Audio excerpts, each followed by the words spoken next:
Welcome to the European Parliamentary Research Service podcasts. In this podcast, we'll talk about European green bonds, a tool for financing green investments that can help us make the transition to a low-carbon economy, and how a European standard could become global. Stay with us. Issuance of green bonds is booming, but what are these exactly? Well, a green bond is a traditional bond where the proceeds from issuance are used for a project that meets certain environmental criteria. Both governments and companies use them to finance the climate transition and green our economy and financial system. Since the European Investment Bank inaugurated the world's green bond market in 2007 with its climate awareness bond, the market has grown very fast, although it still represents only about 3% of overall bond issuance. So, it will need to grow much faster to achieve the targets in the Paris Agreement. So, what's hampering its development? The Commission identified three main barriers to developing the green bond market. Here's Stefano Spinacci from the European Parliamentary Research Service. Well, if I had to summarize, I would say, first, the lack of agreement on a common definition of what is a green project and what is green bond. Second, dishomogeneous and not always transparent review procedures for the green bonds. And last but not least, the consequent fragmentation of the green bond market. All that imply additional costs for green bond issuers and more difficulties to identify high-quality green bonds for investors. All these issues could lead to market disruption from greenwashing, a lack of supply of quality green bonds, and the risk that not enough investment will be channeled towards projects with a substantial impact. Another problem is the lack of a uniform green bond standard within the EU.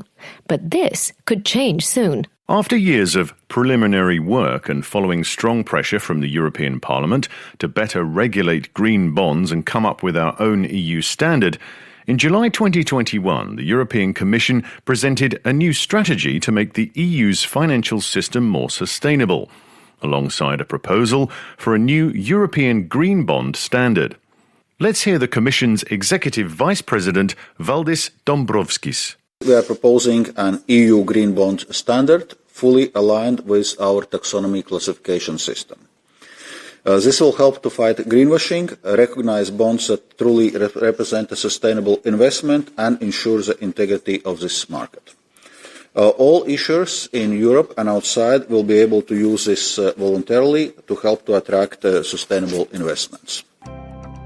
As Dombrovskis points out, the proposal will create an official voluntary European green bond standard available to all issuers and aligned with the EU taxonomy for sustainable finance. This will be useful for both issuers and investors of green bonds. For example, issuers will have a robust tool to show that they're funding legitimate green projects aligned with the EU taxonomy, while investors buying the bonds will be able to more easily assess, compare and trust that their investments are indeed sustainable, reducing the risks of greenwashing. The proposal would establish a registration system and supervisory framework for external reviewers, managed by the European Securities Markets Authority. So the core objective is to create a new gold standard for green bonds that other market standards can be compared to, and potentially seek alignment. So, how has the proposal been received by stakeholders? In general, there's broad support for the proposal, but also different views on the more controversial provisions. For example, whether to make it voluntary or mandatory, fully aligned with green taxonomy or more flexible, and partial grandfathering versus full or none. The decision on grandfathering is particularly important, and it refers to the EU taxonomy list of sustainable activities. This list may evolve in the future, so activities that were labelled as sustainable in the initial list may end up being removed if they are outperformed by technological developments allowing better environmental results. Having a full grandfathering means that the bond can use throughout its life the label European Green Bond for financing activities included in the list at the moment of the first bond issuance, no matter if the activity is later excluded from the taxonomy list.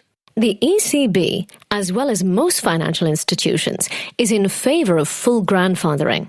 arguing it would give more financial stability and certainty for bond issuers and investors. There's also debate on the necessity to include activities and sectors currently not covered by the EU taxonomy, and to facilitate access to the instrument for transitional activities and for SMEs. Some organizations, like Better Finance, which represents investors and users of financial services across the EU, have come to suggest that the Commission develops a sustainability bond standard that would include environmental, social, and governance factors. The financial think tank Bruegel believes that, even if the EU Green Bond Standard may not become effective for some time, the Commission's proposal could do much to direct investors into higher quality bonds and projects. And if used widely and sensibly, it could define a new asset class in global capital markets. So where are we in the legislative process? Well, the proposal is currently being examined by the co-legislators. Within the European Parliament, the file has been assigned to the Economic and Monetary Affairs Committee. Here's the rapporteur, Paul Tang. We need to make the transition towards a sustainable economy and society, and that requires huge amounts of investment, both public and private. But to finance private and public investment, we need to have the EU Green Bond Standard, easing finance for sustainable investment to make sure that we go towards a net zero economy in 2050.